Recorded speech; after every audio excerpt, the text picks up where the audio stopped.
A graça e a paz da parte de Deus, nosso Pai, e da do Senhor Jesus Cristo, seja com você e seja também com a tua família. Eu sou o Diácono Vladimir e eu tenho uma palavra de Deus para a tua vida. Você crê? Então fique até o final desse vídeo, porque eu creio que Deus vai falar poderosamente com você. Abra aí a palavra de Deus em Mateus, capítulo de número 10. Vamos ler apenas o versículo de número 1. Nós vamos entender os propósitos de Deus esta noite para nós, mas nós vamos ler apenas o verso de número 1. Diz assim: E chamando os seus 12 discípulos, deu-lhes poder sobre os espíritos imundos, para os expulsarem e para curarem toda a enfermidade e todo o mal. Vamos orar? Senhor nosso Deus e nosso Pai, nós pedimos que Tu fales com todos nós. Fale com esta pessoa que está ouvindo essa palavra agora, assim como também fale comigo. Em nome do Senhor Jesus, abre o nosso entendimento, Senhor, e que a Tua palavra venha de encontro com as nossas necessidades. Em nome de Jesus oramos. Amém. Queridos, muito bem. Nós estamos aqui diante de um texto onde Jesus está chamando 12 homens para uma missão. A escolha dos seus 12 discípulos. Esses 12 discípulos também podemos dizer que é um termômetro daqueles que Jesus haveria de escolher. O que eu quero dizer com isso? Que se Jesus escolheu 12 para caminhar com ele naqueles dias e os capacitou e lhes deu uma missão e os revestiu para esta missão, assim também Jesus faz com todos os seus discípulos. Aqueles que Jesus chama, aqueles que Jesus comissiona, Jesus os chama pelo nome, Jesus conhece a intimidade, o interior de cada um. Jesus conhece o nosso nome e nos chama pelos nossos nomes. E Jesus nos comissiona, nos capacita para a sua missão. Aqui nesse texto, nós queremos dividir esse texto de Mateus capítulo 10 em 3 principais pontos. O primeiro, sobre a comissão dos 12 discípulos. O segundo ponto, nós vamos também abordar sobre a advertência e a preparação para a missão. E o terceiro ponto, nós vamos falar sobre o chamado à fidelidade e prioridade a Cristo. Então fique comigo até o final desse vídeo. Eu creio que Deus vai falar com você, assim como tem falado comigo. Partindo para o primeiro tópico sobre a comissão dos 12 discípulos, Jesus ele escolhe 12 apóstolos para caminhar com ele. Jesus ele seleciona esses 12 homens que serão os seus representantes diretos, listando os seus nomes em Mateus capítulo 10, de 2 a 4. Jesus nomeia cada um deles. E eles seriam os seus representantes naqueles dias. Você sabia que você é um representante de Deus? Você sabia que você é um representante de Cristo nessa terra? Quando lhe vem isso aos seus ouvidos, o que você pensa? O que você imagina? Será que existe uma responsabilidade para mim? Será que você enxerga ser representante de Cristo como uma responsabilidade? Eu quero dizer para você que essa é uma grande responsabilidade. Porque nós estamos diante do Senhor dos Senhores. Nós estamos diante do Rei dos Reis. Nós estamos diante do Salvador de toda a terra, o nosso Senhor e Salvador Jesus Cristo. Então, meus queridos, esse é o primeiro aspecto. Jesus chama e Jesus nomeia. O segundo ponto é o ponto da autoridade concedida. Jesus, quando chama, Jesus, quando nomeia, Jesus também concede a autoridade. Eles recebem poder espiritual para curar doenças, expulsar demônios, realizar milagres, mostrando que a missão é acompanhada por sinais de Deus. A missão que Deus nos dá, ela vem acompanhada de sinais de Deus. Uma missão sem os sinais de Deus, ela pode ser duvidosa. Quando o Senhor chama, Ele também manifesta os seus sinais. O Senhor te dá autoridade. O Senhor te dá autoridade espiritual para curar doenças.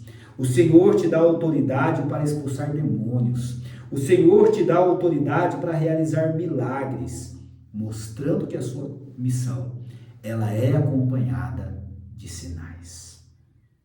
Bom, dentro ainda desse aspecto, não pouco importante, Jesus também fala sobre o destino de uma missão. Toda missão, ela tem um caminho a ser percorrido. Toda missão, ela tem um ponto de partida e ela tem um alvo. A missão de Deus sempre tem um alvo. Aqui nesse texto, a ordem é clara: ir primeiro às ovelhas perdidas da casa de Israel. Não ir aos gentios, nem aos samaritanos. Isso mostra o quê? A prioridade inicial do plano de Deus. O plano de Deus, a missão de Deus, sempre tem uma prioridade inicial. Aí você pode me dizer, mas irmão, o plano de Jesus era alcançar as ovelhas perdidas da casa de Israel, para alcançar toda a terra. É verdade. Mas naquele momento, a missão tinha um foco. E Jesus disse: vocês não vão aos samaritanos, vocês não vão aos gentios. Antes vocês irão às ovelhas perdidas da casa de Israel. A missão que Deus nos dá, ela inicia com um foco divino. Ela inicia com um foco de Deus. A missão que Deus tem te dado, meu querido, minha querida, você que está ouvindo a palavra de Deus nesse momento, ela é focada? Ela tem um início, uma direção bem clara e bem definida? A missão que Jesus deu para aqueles discípulos a princípio era uma missão muito bem definida: ir às ovelhas perdidas da casa de Israel. Talvez a missão que Deus deu para mim de pregar o evangelho seja definida para um grupo de pessoas. Eu não sei qual é a tua missão. Mas talvez Deus te chamou para você pregar dentro da tua família. Talvez Deus te chamou para você pregar para o seu pai, ou pregar para a sua mãe, ou pregar para o seu tio, para a sua tia, ou para qualquer pessoa que está próxima de você. Mas a missão de Deus, ela tem um foco. A missão de Deus sempre tem um foco. A missão de Deus não é bagunçada. A missão de Deus tem um foco, tem uma direção. E eu creio que se você estiver ouvindo essa mensagem, Deus está falando com você neste momento. Qual é o foco? Deus está mostrando para você qual é o foco que Ele te pediu. Pode ser que Deus não peça as mesmas coisas para todos. Logicamente, nós somos diferentes. Nós somos pessoas diferentes. Pode ser que a missão que Deus me deu não seja a mesma missão que a tua, o foco não seja o mesmo. Mas com certeza, o Senhor, quando te chamou, te deu um foco. Você está no foco de Deus? Primeiro, você entendeu qual é o foco de Deus na tua missão? Você precisa entender o que Deus está pedindo para você focar. Amém? Não obstante disso, no destino, no foco da missão, também existe a questão da mensagem principal. Ninguém sai falando das coisas de Deus sem uma mensagem principal. Existe algo, existe uma mensagem em toda a Bíblia que é principal. E sabe qual é a mensagem de Deus? Qual foi a mensagem de Cristo? Principal que foi dada para que aqueles discípulos pudessem falar, pudessem expressar diante das pessoas, a mensagem era: o reino de Deus está próximo, um chamado ao arrependimento e à esperança da vinda do Messias. Ou seja, o foco era: o reino de Deus está próximo, é hora, é momento de arrependimento. Essa era a mensagem principal de Cristo para aqueles discípulos, dizendo para eles: vão e preguem às pessoas que o reino de Deus está próximo, que é momento de se arrepender-se, porque o Messias já está entre eles. Meu querido, a mensagem de Deus, ela é única para nós. O foco de toda a palavra de Deus tem a ver com o pecado do homem, com a vida do homem que está sendo infelizmente tragada pelo inferno, e o homem precisa abrir os teus olhos e receber a Jesus Cristo e o aceitá-lo como Senhor e Salvador da sua vida, para que a sua alma seja salva. A mensagem, o foco da palavra de Deus é esse. E por que muitas pessoas insistem em pregar um evangelho que não seja esse? Se o próprio Jesus disse que o foco da missão inicial de Cristo aos seus discípulos era a mensagem do reino de Deus, era a mensagem do arrependimento, era a mensagem da necessidade de conhecer e ter intimidade com o Messias, com aquele que verdadeiramente pode salvar e pode libertar o homem do pecado. Então essa foi a mensagem principal que Jesus deu para que os seus discípulos pregassem naquela grande comissão. Uma outra coisa interessante é que Jesus fala não só a respeito da mensagem, mas ele também fala a respeito dos sinais que acompanhariam. Quando eu vou a uma missão, eu já tenho o foco, eu já tenho a mensagem definida, a mensagem principal. Agora eu preciso também de sinais que me acompanhem. Eu preciso de que sinais de Deus me acompanhem. Foi isso que chamou a atenção de Nicodemos quando foi se encontrar com Jesus. Ele diz assim: olha Senhor, eu vim aqui falar com você porque ninguém que é de Deus fazem as coisas que o Senhor faz. Então, o próprio Nicodemos sabia que Jesus era uma pessoa diferente. Que Jesus, que os sinais que ele operava, que os sinais eram sinais de milagres, eram sinais que jamais havia se visto em Israel. Então, esses sinais, os sinais também acompanharão os seus discípulos. E ele disse assim sobre os sinais: vocês vão curar enfermos, vocês vão purificar leprosos, vocês irão ressuscitar mortos, vocês irão expulsar demônios, evidências do poder deste reino. As evidências do poder deste reino estariam junto com aqueles discípulos, aqueles apóstolos. Irmãos, os sinais de Deus nos acompanham na nossa missão. O Senhor não nos deixará, não nos envergonhará. Se você crê, se você está na missão de Deus, está em obediência na missão do reino, na missão de Cristo, o Senhor manifestará os sinais na sua vida. Amém? Não só os sinais. Vamos falar agora de um outro aspecto. Jesus falou também a respeito da importância da dependência de Deus. Você é totalmente dependente de Deus ou você faz a missão pensando na sua própria força, pensando na sua própria inteligência, pensando nas suas próprias estratégias? A missão de Deus precisa estar dentro da dependência de Deus.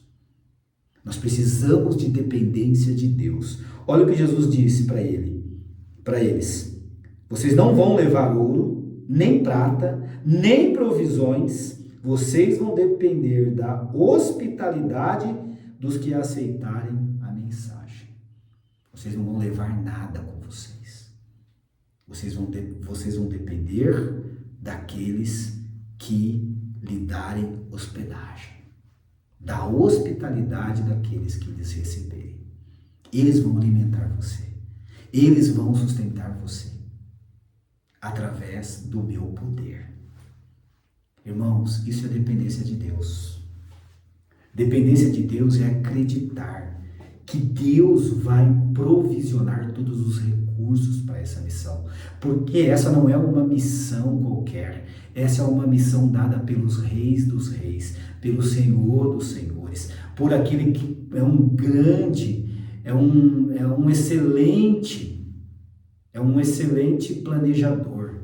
Ele sabe planejar. E o que planejou a missão, ele dará todos os recursos para que essa missão seja executada.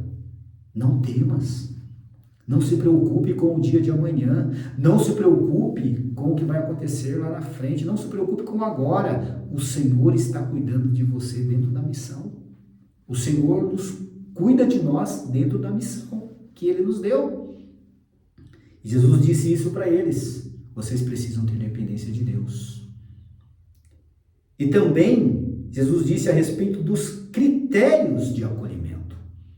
Quando eles entrassem na casa de alguém, tenha critérios de acolhimento. Ele disse assim: olha, permanecer onde forem recebidos. Se rejeitados, sacudir o pó dos pés como testemunho contra eles. Olha só. Vocês vão permanecer onde vocês forem recebidos. Se rejeitados, saiam, sacuda o pó dos pés como testemunho contra eles. Ou seja, Jesus já falou de que forma que seria. Jesus já colocou os critérios de acolhimento. Jesus disse que teria que ser dessa forma. Ou seja, se me receberem, amém. Eu terei a provisão e serei abençoado e ali pregarei o evangelho. Se não, sacudo o pó dos pés e testemunho contra aqueles que rejeitaram a mensagem. É simples. Jesus é simples e direto. Ele nos dá o norte necessário.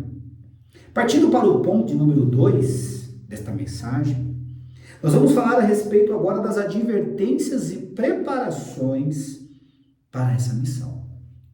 Toda missão de Deus tem advertência de Deus.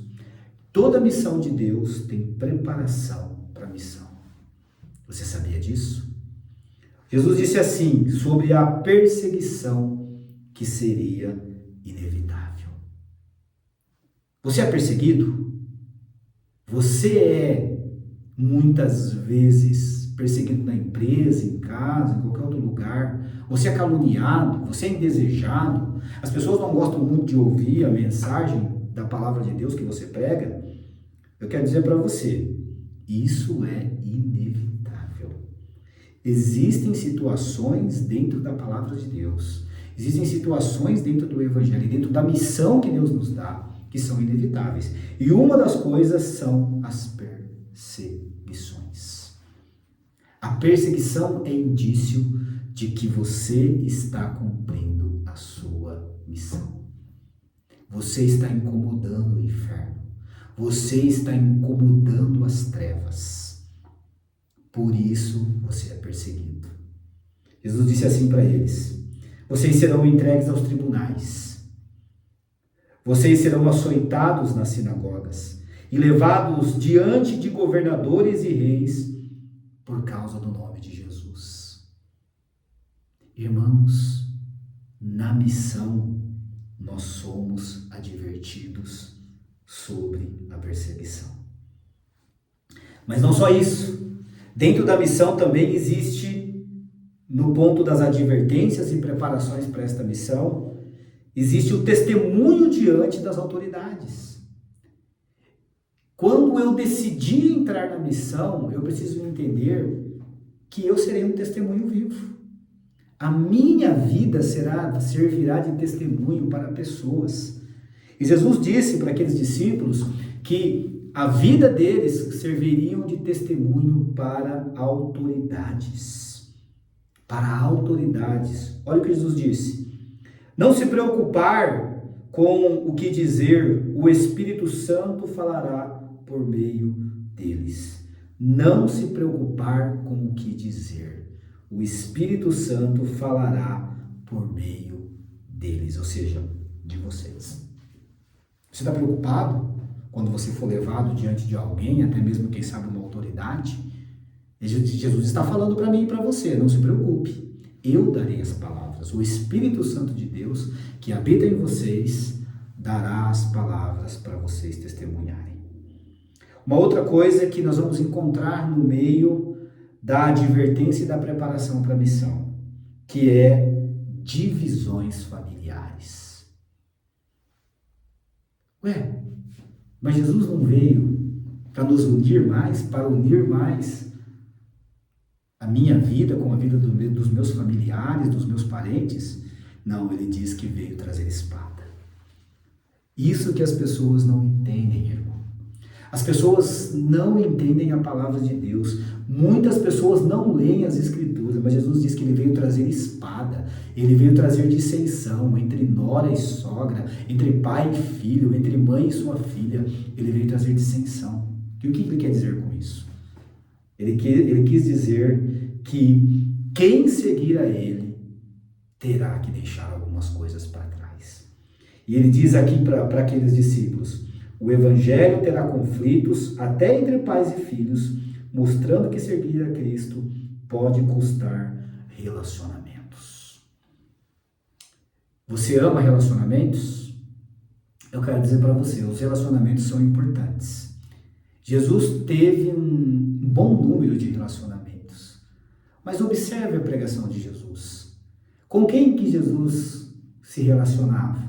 Com quem que Jesus tinha mais afinidade nos relacionamentos? Com quem realmente teria que estar mais perto de Jesus? Os líderes religiosos, aqueles que eram a elite espiritual daqueles dias, ou os pobres de espírito? Ou aqueles que precisavam da graça divina? Logicamente, são aqueles que precisavam da graça divina. Observe que Jesus ele tratou com rigor os escribas, os fariseus, os doutores da lei. Jesus tratou com rigor a elite espiritual, porque eles achavam que eles eram os melhores. E Jesus confrontou a identidade interior de cada um deles, mostrando que eram hipócritas, mostrando que era raça de víboras, mostrando que eram pessoas que, infelizmente, não estavam sendo dirigidas por Deus, mas o espírito de Satanás estava sobre os vossos corações. Então, observe que na missão pode lhe custar relacionamentos. E isso aconteceu com os discípulos. Eles tiveram muitas vezes que deixar familiares, amigos, parentes para seguir Jesus. Amém? Preste atenção nisso. Esse é um dado importante da palavra de Deus. Bom, não obstante disso, Jesus falou sobre o valor diante de Deus. Toda missão, ela tem um valor. Tudo que você faz, tudo que Deus promove, tem valor. E existia um valor diante de Deus. E qual era o valor? Deus cuida até dos detalhes, como os cabelos da cabeça. Isso reforça a confiança na providência divina. Deus valoriza você em todos os aspectos. Até os cabelos da sua cabeça estão todos contados. E Deus cuida até mesmo dos fios de cabelo da tua cabeça. Amém? Deus está atento aos detalhes da tua vida. Nada passa despercebido. Deus valoriza você por completo na tua missão. Uma outra coisa é sobre a confissão da negação. Né? Confissão e negação. Confissão e negação. Quem confessar Cristo diante dos homens será reconhecido por ele diante do Pai. Quem negar será negado diante do Pai. Jesus nega? Jesus nega também.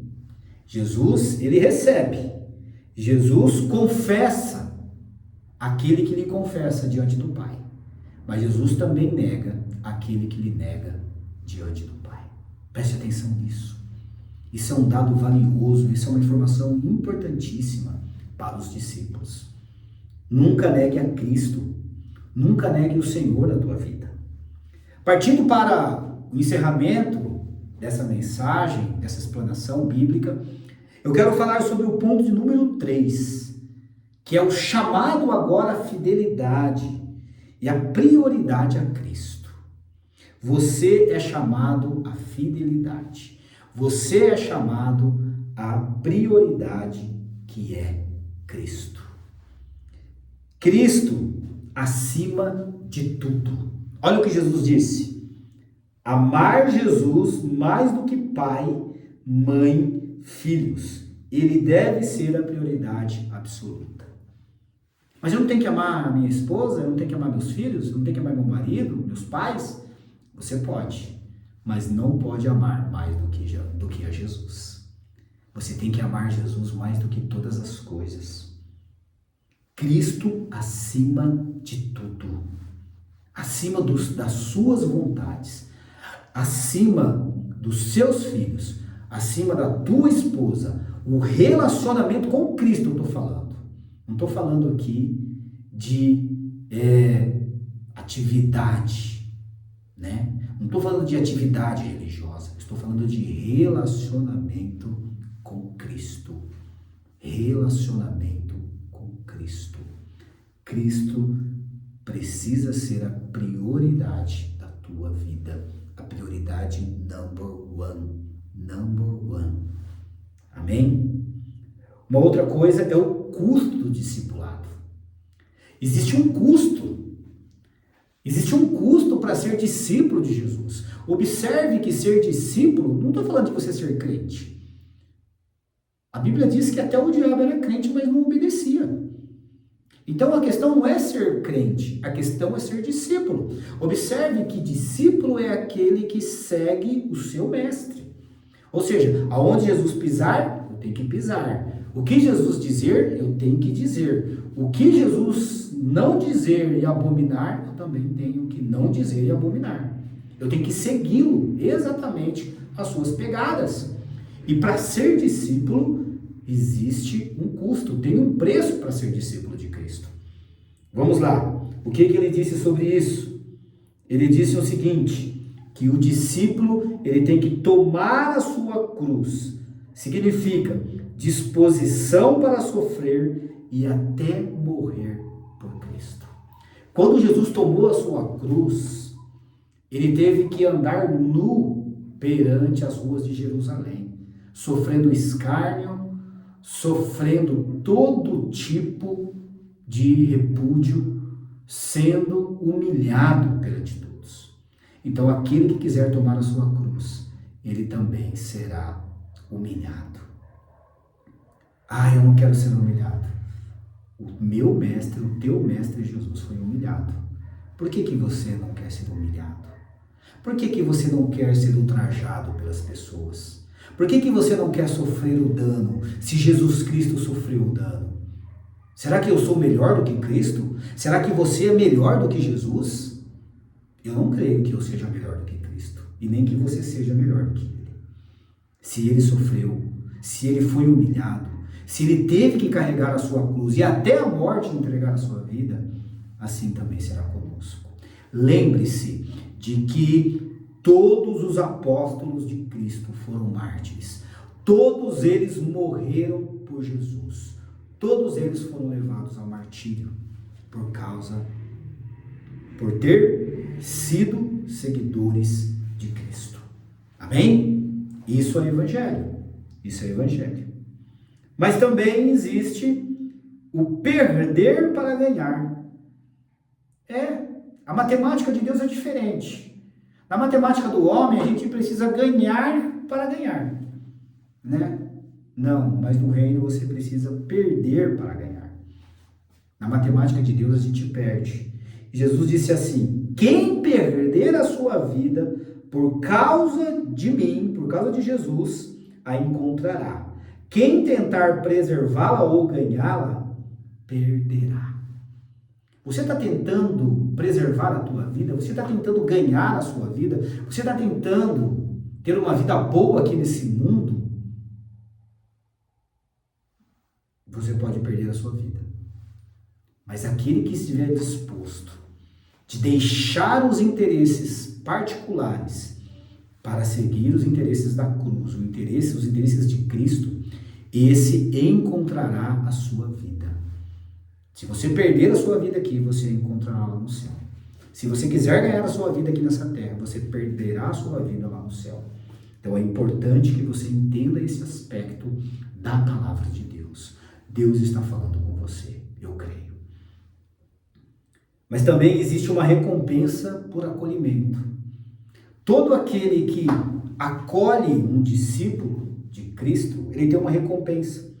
Quem recebe um discípulo, recebe Cristo e o Pai. Isso mostra a importância da hospitalidade e parceria na missão. Quem acolhe um discípulo, quem acolhe um servo de Deus, alguém que Deus levantou e ajuda essa pessoa, está com essa pessoa, você está acolhendo o próprio Senhor, o próprio Pai. Isso quem disse foi Jesus. Não negue ajuda, não negue companheirismo, não negue ajuda, não negue a sua força, a sua dedicação a quem merece, a servos e servas do reino de Deus, porque você estará servindo o Pai, você estará servindo a Cristo quando você faz isso. E, por fim, o valor das pequenas ações. Todas as ações, elas são valorizadas diante de Deus. Na matemática do mundo, grandes ações têm maior valor. Mas na matemática de Deus, pequenas ações têm o seu valor e a sua recompensa. Jesus disse assim: até um simples copo d'água dado a um discípulo será recompensado. Ou seja, Deus valoriza até os gestos mais humildes de uma pessoa. Amém? Deus valoriza os gestos mais humildes de uma pessoa. Espero que esta palavra possa ter falado com você. Que você possa meditar em cada um desses tópicos, desses aspectos. E que o Espírito Santo de Deus complete no teu coração aquilo que eu não consegui manifestar. Aquilo que eu não consegui externar para a tua vida. Que o Espírito Santo complete toda a obra no teu coração. Em nome de Jesus, seja abençoado você e tua casa.